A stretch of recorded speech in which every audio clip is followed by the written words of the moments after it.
So let's summarize the Section 8 company in the significant points. ये significant points याद रखो रे, बहुत मजा आने वाला है।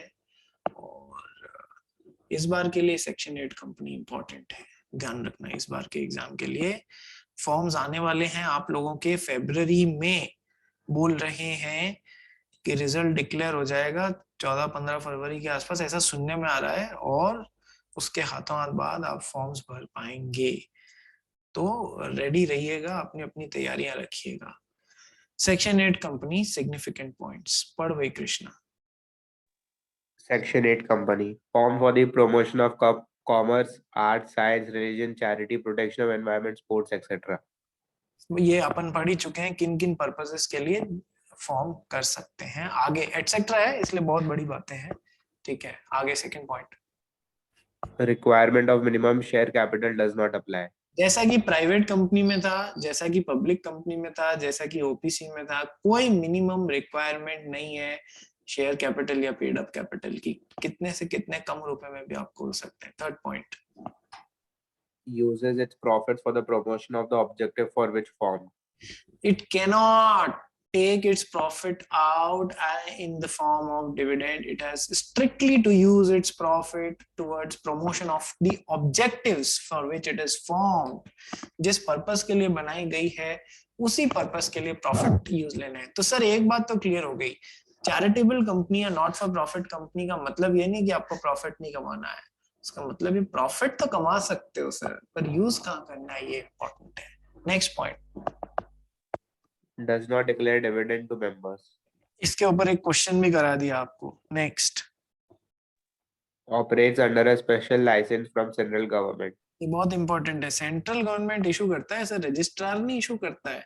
सेंट्रल गवर्नमेंट उस लाइसेंस को इशू करता है जिससे आपको सेक्शन 8 कंपनी या नॉट फॉर प्रॉफिट कंपनी या चैरिटेबल कंपनी होने का स्टेटस या लाइसेंस मिलता है, वो सेंट्रल गवर्नमेंट इशू करता है। Next point. Did not use the word limited or private limited in its name and adopt a more suitable name such as club, chambers of commerce, etc. Chamber of commerce, club, ये सब use कर सकते हैं। Limited, private limited use करने की कतई आवश्यकता नहीं है आपको। Next point. License revoked if conditions contravene. Licence revoked if conditions are contravene. आपने इधर की कोई भी सेक्शन 8 कंपनी का बेजा फायदा उठाने की कोशिश की तो आपके सेक्शन 8 कंपनी का लाइसेंस को निरस्त किया जा सकता है। Next point. On revocation, central government may direct it to convert its status and change its name. Wind up. तीन बातें होती हैं। सेंट्रल गवर्नमेंट को लगेगा तो वो आपको सेक्शन 8 कंपनी से वापस स्टेटस चेंज कर देगी और नाम में चेंज कर देगी, लिमिटेड या प्राइवेट लिमिटेड नाम के आगे लगा देगी। दूसरा, या तो फिर वो आपको वाइंड अप कर सकती है। तीसरा, आपको अमालगमेट कर सकती है किसी दूसरी ऐसी कंपनी जिसके सिमिलर ऑब्जेक्टिव्स हैं। और चौथा, पेनल्टियां तो लगा ही सकती है। ठीक है, आगे। Can call its general meeting by giving a clear 14 days notice instead of 21 days. Sir normal companies जो होती है ना, उनको अपनी जनरल मीटिंग बुलानी होती है ना। आपने सुना है ना, AGM, EGM, annual general meeting या फिर एक्सट्राऑर्डिनरी जनरल मीटिंग, उनको मिनिमम 21 दिन का नोटिस भेजने की आवश्यकता होती है। ठीक है, पर ऐसी कंपनियां जो section 8 company not for charitable objective बनी हुई है, फॉर चैरिटेबल पर्पसेस या नॉट फॉर प्रॉफिट बनी हुई है, उनको 21 दिन की बजाय 14 दिन का नोटिस भेजें तो भी सफिशिएंट रहेगा कि हमारी एजीएम हो रही है या ईजीएम हो रही है या जैसी भी जनरल मीटिंग हो रही है, इनको एक हफ्ते का रिलैक्सेशन दिया गया है। ठीक है, आगे। Requirement of minimum number of directors, independent directors, etc. does not apply. इसमें कोई, अपन ने पढ़ा था कि सर प्राइवेट कंपनी में मिनिमम 2 डायरेक्टर्स होने चाहिए, पब्लिक कंपनी में मिनिमम 3 डायरेक्टर्स होने चाहिए, और कई जगह पे आप आगे जाके पढ़ेंगे कंपनी में इंडिपेंडेंट डायरेक्टर्स भी होना जरूरी है। इंडिपेंडेंट डायरेक्टर्स क्या, कि सर जो कंपनी के एम्प्लॉय नहीं होते हैं वो इंडिपेंडेंटली ध्यान रखते हैं कंपनी के अंदर सब कुछ सही चल रहा है या नहीं चल रहा है। ठीक है, so requirement of minimum number of directors. ठीक है, सेक्शन 8 कंपनी में ऐसा कुछ भी नहीं है, प्राइवेट पब्लिक के जैसे 2 या 3 मिनिमम नंबर ऑफ डायरेक्टर्स चाहिए, ऐसी कोई रिक्वायरमेंट नहीं रखी गई है। Next point. need not constitute nomination and remuneration committee and shareholders relationship committee. Sir काफी सारी कंपनीज में स्टैट्यूटरीली बाउंडेशन होता है, यानी कि लॉ की तरफ से बाउंडेशन होता है कुछ कमिटीज बनाने के लिए, लेकिन ये जो सेक्शन 8 कंपनी है इसको remuneration, nomination and remuneration committee, share holder relationship committee ऐसे ऐसे बनाने की कोई बाध्यता नहीं है, हमारे मतलब का नहीं है, इसलिए इसको याद रखना पड़ेगा, आपको घोटना पड़ेगा। ठीक है, next. A partnership firm can be a member of Section 8 company. Partnership firm भी सेक्शन 8 कंपनी की मेंबर हो सकती है, ये बात ध्यान रखना, ध्यान रखना। पार्टनरशिप फर्म भी सेक्शन 8 कंपनी की मेंबर हो सकती है। मेरे हिसाब से तो दूसरी कंपनियों में भी मेंबर हो सकती है, क्योंकि शेयर्स खरीदते मेंबर बन जाएंगे इस वजह से। हालांकि partnership is not a separate legal entity. ठीक है जी, पर a partnership firm can be, special छूट दी गई, it can be a member of section 8 company. तो नट शेल में डायग्राम बना के इन लोग ने समझाया है। पढ़ना चालू कर भाई सेक्शन 8 कंपनी के बारे में। Formation to promote charitable objects. हम सभी जानते हैं सेक्शन 8 कंपनी को क्यों बनाया जाता है, to promote not for profit objective और to promote charitable object. Second, application of profits to promote its objectives, no payment of dividends out of profits. Third, Type of company, limited liability without the addition of words limited or private limited. it's a company whose liability of whose members is limited, but नाम के आगे word limited या private limited नहीं जोड़ा जाता है। Next, How status is granted. The CG can grant such status. However, CG has delegated the power to grant license to ROC. अब देखो खूबसूरत बात आई ना sir, central government can grant such status licence, but sir central government हर state के लोगों से करोड़ों लाखों एप्लीकेशनें प्रोसेस करने लग जाएगी तो तकलीफ हो जाएगी। तो सीजी ने ये पावर किसको दिया, आरओसी को दिया, रजिस्ट्रार ऑफ कंपनीज। उस जगह के रजिस्ट्रार ऑफ कंपनीज के साथ में जिस जगह आप रजिस्टर होना चाहते हैं एज अ सेक्शन 8 कंपनी, उसको दे दिया। सर आरओसी ही ये पावर एक्सेस कर रहा है, लेकिन सर ये पावर डेलीगेट की गई है आरओसी को सेंट्रल गवर्नमेंट के द्वारा। आरओसी के खुद के पास में ये पावर ना है, सेंट्रल गवर्नमेंट ने उसको दी है ये। Next, Revocation of license. CG may revoke license if conditions of Section 8 are contravened or affairs of the company are conducted fraudulently or prejudicial to public interest. Sir आपका licence हटाया जा सकता है, ये सब बातें हम पढ़ चुके हैं। यदि सेक्शन 8 की कंडीशंस कॉन्ट्रावीन हो गई है या फिर affairs of the company are conducted in a fraudulent manner, या फिर जो पब्लिक इंटरेस्ट के लिए हार्मफुल है उस तरीके से। And what is the effect of revocation of licence? Company has to either use the words limited or private limited, or it can be amalgamated into another company with having similar objectives, or it can be told to wind up. ठीक है, तीनों में से कुछ भी हो सकता है, तीनों में से कुछ भी हो सकता है। बोलिए सर सेक्शन 8 कंपनी समझ में आ गई या नहीं आई? जल्दी बताओ।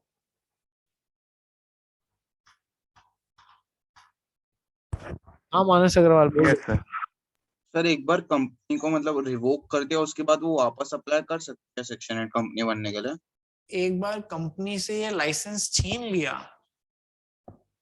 तो वापस वो अप्लाई कर सकती है नहीं कर सकती, ये मेरे को भी देखना पड़ेगा यार। आज से पहले कभी इस मामले में सोचा नहीं, ठीक है। लेकिन जब आप कभी रिवोक करते हो, देखो आप मुझे एक सिंपल सी बात बताओ, कंपनी के डायरेक्टर्स हैं, हर डायरेक्टर को एक डिन लेना जरूरी होता है। डिन मतलब होता है डायरेक्टर आइडेंटिफिकेशन नंबर। देख इधर देख, मैं तेरे को समझाता हूँ। तुझे किसी कंपनी में डायरेक्टर बनना है तो जैसे अपने इंडिविजुअल के पास में आधार कार्ड नंबर होता है ना, आधार कार्ड नंबर, वैसे ही डायरेक्टर बनने के लिए आपको पहले एमसीए की website, ministry of corporate affairs की वेबसाइट पे अप्लाई करके डिन लेना पड़ेगा, ठीक है। वैसे ही एलएलपी के अंदर मेंबर डेजिग्नेटेड पार्टनर बनना है तो आपको डेजिग्नेटेड पार्टनर आइडेंटिफिकेशन नंबर लेना पड़ेगा, डीपिन लेना पड़ेगा, ठीक है। तो अब मुझे एक बात समझाओ, आप जिस जिस कंपनी में डायरेक्टर हो, मान लो मानस है, वो कंपनी नंबर 1 में डायरेक्टर है, 2 में डायरेक्टर है, 3 में डायरेक्टर है, 4 में डायरेक्टर है, ऐसे 4 कंपनियों में वो डायरेक्टर है, अलग अलग कंपनियों में, ठीक है। तो चारों को जब हम ट्रैक करेंगे तो डिन तो मतलब यूनिक नंबर होता है, चारों में इसकी उपस्थिति के कारण डिन चारों में बोल जाएगा कि इसमें भी सेम डिन का, इन चारों में सेम डिन का आदमी वो है, क्या नाम है, डायरेक्टर है, ठीक है। अब मान लीजिए ये दूसरी कंपनी ऐसी थी जो कि एक सेक्शन 8 कंपनी थी और इसमें मानस डायरेक्टर था, डिन यहाँ पर बोला। अब यहाँ पर डिन जो है उससे अपन ने आइडेंटिफाई कर ली, मान लो ये खत्म हो गई, इसको सेंट्रल गवर्नमेंट ने वाइंड अप होने का बोल दिया क्योंकि इसने अफेयर्स फ्रॉडुलेंटली कंडक्ट किए थे। अब वापस यही जने जो इसमें डायरेक्टर्स हैं मिलके करना चाहेंगे, तो सर डिन नंबर तो वही रहेगा ना। क्या मिनिस्ट्री ऑफ कॉर्पोरेट अफेयर्स या फिर आरओसी जो है वो इन डिन नंबर से ट्रेस नहीं कर लेगा कि ये तो काम वही हो रहा है? मानस बताना मेरे को, क्या वो हो नहीं जाए, पकड़ में आने की अच्छी संभावना होगी या नहीं होगी, बता मेरे को। होगा सर, चांस है ना, बहुत हाई चांस है, क्योंकि ये यूनिक नंबर जैसे ही आप वहां पर भरेंगे कंपनी कोई भी फॉर्म करने के लिए, ये वो बता देगा कि ये सब वही लोग हैं जिनके पिछले कर्म काले हैं, ठीक है। तो इस वजह से जो एक प्राइमरी वो आता है ना कि आप ऐसी कंपनी दोबारा वापस नहीं खोल सकते, उसका आंसर प्राइमरीली ना होना चाहिए, बट फिर भी एक बार रिसर्च करके मैं आपको इसका फाइनल आंसर दूंगा, ठीक है भाई मानस। Thank you sir. ठीक है जी, तो ये था आज का हमारा टॉपिक सेक्शन 8 कंपनी। अब आप लोगों के लिए एक होमवर्क है। क्या होमवर्क है कि सेक्शन 8 कंपनी के ये जो इंपॉर्टेंट पॉइंट्स हैं, सिग्निफिकेंट पॉइंट्स हैं, सेक्शन 8 कंपनी होती क्या है, ठीक है। जैसे कि सेक्शन 8 कंपनी, एक तो ये चीज, दूसरा सेक्शन 8 कंपनी के जो इंपॉर्टेंट पॉइंट्स हैं ये आप लोग याद करेंगे, याद करने के बाद में एक पेपर पे लिखेंगे। याद करने के बाद में ना देख के टीप टाप के नहीं लिखना है, अपने को चीटिंग करके नहीं लिखना है बुक से या मॉड्यूल से। सबसे पहले आप लोग याद करोगे, ठीक है, सेक्शन 8 कंपनी क्या होती है और फिर सेक्शन 8 कंपनी के इंपॉर्टेंट पॉइंट्स क्या होते हैं। और चूंकि इस बार ये पेनल्टी या पनिशमेंट वाले में अमेंडमेंट आया है इम्प्रिजनमेंट के ऊपर, ये जो सेक्शन 8 कंपनी में जो इंपॉर्टेंट बातें हैं ये सब आप याद करके और फिर लिख के और मेरे को एक एक पीडीएफ भेजेंगे, ठीक है। ये आप लोग का आज का होमवर्क है। कल की क्लास से पहले हर हाल में मुझे याद करने के बाद में स्वयं के द्वारा लिखा गया एक नोट चाहिए। खुद से ऑनेस्ट रहना, खुद से बेवफा होने के तो बहुत मौके मिलेंगे, लेकिन जिसने खुद से वफा दिखाई ईश्वर भी उस पर मेहरबान रहता है, और जो खुद से ही बेवफा हो गया वो दूसरे के साथ में क्या वफा करेगा यार। ठीक है जी, होमवर्क समझ में आ गया? Yes sir. आप लोग को खुश होना चाहिए कि आपको पहले से ही एक अपॉर्चुनिटी मिल रही है, और मई में तो जो 12th में है उनके मई में एग्जाम्स है, तो उनको तो अब स्पीड पकड़ लेनी चाहिए क्योंकि जल्दी ही दूसरे एग्जाम्स भी आपको परेशान करेंगे। सो अब हमारे पास में नेक्स्ट क्या बचता है कि सर एक तो डॉर्मेंट कंपनी है या फिर इनएक्टिव कंपनी है, उसको पढ़ना रहेगा, डॉर्मेंट या इनएक्टिव कंपनी को। एक हमारे पास में रहेगा निधि कंपनीज क्या होती हैं, उसको पढ़ने का रहेगा। एक हमारे पास में पढ़ने का रहेगा पब्लिक फाइनेंशियल इंस्टीट्यूशंस क्या होते हैं। ये सब करते ही हमारे टाइप्स ऑफ कंपनीज वाला टॉपिक जो है वो खत्म हो जाएगा। अभी अपने पास में थोड़ा सा समय और है, तो मैं ये जो सबसे छोटी है ना आपको ये वाली करा देता हूँ, निधि कंपनीज क्या होती है। देखिए इस डेफिनेशन को अमेंड किया गया था अपने वाले टाइम पे नहीं, अपने से पहले वाले अटेम्प्ट्स में ही इस निधि कंपनी को की डेफिनेशन को अमेंड किया गया था। तो अमेंडेड डेफिनेशन जो है उसके बाद में एक बार भी पूछी नहीं गई है, तो आपसे पूछी जा सकती है, हालांकि इतनी इंपॉर्टेंट नहीं है क्योंकि अमेंडमेंट के बाद में इसकी डेफिनेशन को बिगाड़ दिया गया है, ठीक है। पहले मैं पुरानी डेफिनेशन के हिसाब से आपको समझाता हूं कि निधि कंपनीज होती क्या है, फिर अपन नई डेफिनेशन पे आएंगे क्योंकि मतलब जो है वो पुरानी डेफिनेशन से ही क्लियर हो रहा है, ठीक है जी। तो आइए समझते हैं निधि कंपनीज का मतलब क्या है। एक पर्टिकुलर कंपनी है, इस कंपनी में जो भी मेंबर बन रहा है ना, वो इधर कुछ फंड कंट्रीब्यूट कर रहा है। ये सब इस कंपनी में मेंबर बन रहे हैं, इसमें फंड कंट्रीब्यूट कर रहे हैं, ठीक है सर। अब ये सब इस कंपनी के मेंबर्स हैं। अब मान लीजिए नंबर 1 को कुछ पैसे की जरूरत पड़ गई, तो ये जो फंड इकट्ठा, ये जो निधि इकट्ठी हुई है ना, इन सारे लोगों ने मिलकर एक निधि बना दी है। निधि हिंदी के हिसाब से देखा जाओ तो ये इन सब के फायदे के लिए कॉमन पूल का पैसा बन गया है। इसी फंड में से इसको हेल्प कर दी जाएगी, इसका काम पूरा हो गया तो इसने पैसा यहाँ पर लौटा दिया। इसी फंड में से जब किसी और को जरूरत पड़ी, उसको हेल्प कर दी गई, उसका काम हो गया, उसने पैसा लौटा दिया। यानी कि सबसे पहले तो एक निधि क्रिएट हो रही है, एक फंड क्रिएट हो रहा है। वो फंड स्पेसिफिकली कहाँ काम लिया जा रहा है? इस कंपनी में जो मेंबर्स है उन्हीं के लिए काम लिया जा रहा है, उनके बेनिफिट, म्यूचुअल बेनिफिट के लिए काम लिया जा रहा है ये फंड। समझ में आ गया भाई निधि कंपनी क्या होती है? बोलो हाँ सर। जो इस कंपनी का मेंबर नहीं है उसके लिए वो फंड काम नहीं लिया जा सकता, ये होती है निधि कंपनीज। तो कितना अच्छा और बढ़िया मॉडल है। मान लो इन 10 लोगों ने 10-10 हजार रुपए इकट्ठा किए, ठीक है, 10-10 हजार रुपए सबने इकट्ठा किए, 1 लाख रुपए इस कंपनी की निधि बन गई, ठीक है। कभी किसी आदमी को 30,000 रुपीज के लोन की जरूरत पड़ गई, अब ऐसे कोरोना आ गया, 30,000 रुपीज के लोन की जरूरत पड़ गई, तो इस कंपनी ने इसे 30,000 से हेल्प कर दिया, इसका काम निकल गया, इसने वापस 30,000 अलॉन्ग विथ इंटरेस्ट या नहीं है जो भी है उसके साथ में वापस जमा करा दिया, ठीक है। मान लीजिए किसी आदमी को 1 महीने के लिए वर्किंग कैपिटल की रिक्वायरमेंट है, खूब सारे पापड़ बना के बेचने हैं, पापड़ के लिए सामान खरीदना है, बनाया, बेचा, पैसा इकट्ठा किया, वापस जमा करा दिया, रॉ मटेरियल के लिए पैसा यहाँ से मिल गया। तो आपस में एक हेल्पिंग हैंड ये प्रोवाइड करा रही है निधि कंपनी। ये तो थी इसकी एक्चुअल डेफिनेशन, आज भी वैसे ही काम करती है। लेकिन सर अब निधि कंपनी को जो डेफिनेशन है ना वो चेंज कर दी। क्या बना दिया? निधि कंपनी उस कंपनी को बोलेंगे जो सेंट्रल गवर्नमेंट अपने एक उसके नोटिफिकेशन के द्वारा जिसको निधि कंपनी बोलेगी, हम तो उसे निधि कंपनी बोलेंगे। पूरी डेफिनेशन की मट्टी पलीत कर दी, गुड़ गोबर कर दिया। आइए पढ़ते हैं निधि कंपनीज क्या होती है। इन दिस सेक्शन 406 सबसेक्शन 1, निधि और म्यूचुअल बेनिफिट सोसाइटी। देखो नाम क्या यूज ले रहे हैं, म्यूचुअल बेनिफिट सोसाइटी। आपस में एक दूसरे के बेनिफिट के लिए ये सोसाइटी जैसे काम कर रही है, जो mutual benefit society. So in this section, Nidhi और mutual benefit society means a company which the central government may by notification in the official gazette declare to be a nidhi or mutual benefit society as the case may be। जिस company को या society को central government ने official gazette में notification निकाल के निधि company या mutual benefit society जैसे घोषित कर दिया, हमारे लिए वो निधि कंपनी। अरे मतलब समझाने की बजाय निधि कंपनी कौन होगी ये बता रहे हैं। पर आपको तो समझ में आ गया ना क्या चीज, कंसेप्ट क्या है।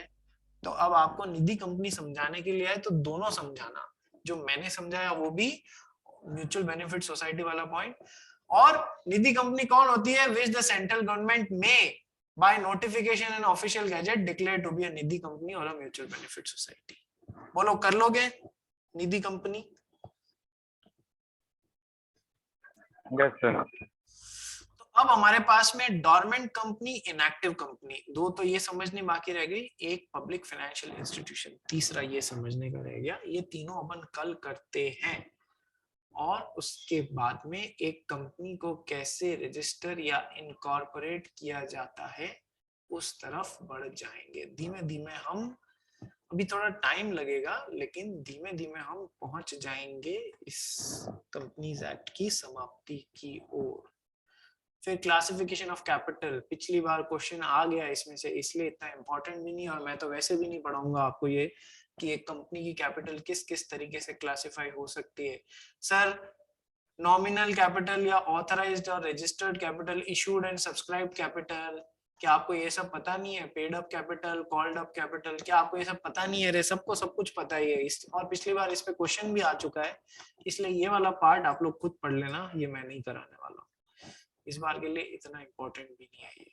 then we'll move towards shares, then we'll be moving towards types of shares, equity, preference. Very important topic, memorandum of association and articles of association. Memorandum of association, article of association. Yet another very important topic, that is doctrine of ultra wires, doctrine of ultra wires, then article of association. बड़े बड़े topic हैं. Very very important thing, doctrine of indoor management and doctrine of constructive notice. ठीक है, तो अभी रास्ता थोड़ा लंबा है लेकिन हमने आधा तो कवर कर लिया है. करते हैं धीमे धीमे, इसको पूरे को कवर करेंगे. चलो भाई, मिले कल. और आप लोग है ना तैयारी करते रहना. आज जैसे वेडनेसडे, सैटरडे को आज दिन तक जितना भी कंपनीज एक्ट में कराया है उसका टेस्ट हो सकता है. पिछला वाला भी कवर कर सकता हूं. ये मत कहना कि सर लो लास्ट फ्राइडे तक कराया था उसके आगे का करेंगे. नहीं, पूरा कंपनीज में आज दिन तक जो भी कवर किया है सैटरडे को उसका टेस्ट ले सकता हूं. लेने की इच्छा हुई तो फ्राइडे को बता दूंगा, लेकिन आप लोग को तैयारी रखनी है. आज दिन तक, शुरुआत से लेके आज दिन तक जो भी बात हुई है वो सब कवर करेंगे कंपनीज एक्ट में, क्योंकि और भी वैरायटी के क्वेश्चंस बनते हैं जो हमने पहले किए थे उसमें से. ठीक है भाई, आज की क्लास यहीं पर फिनिश करी जाती है. किसी को कोई डाउट तो नहीं है?